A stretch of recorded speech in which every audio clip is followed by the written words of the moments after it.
C. Joseph Vijay எனும் நான்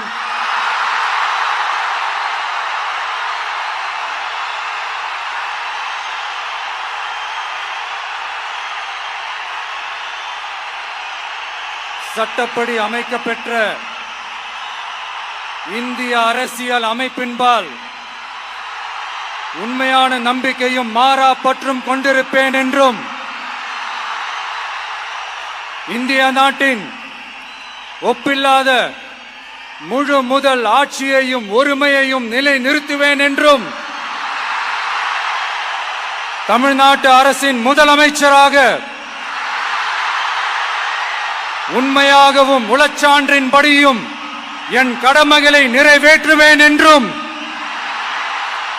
அரசியல் அமைப்பிற்கும் சட்டத்திற்கும் இணங்க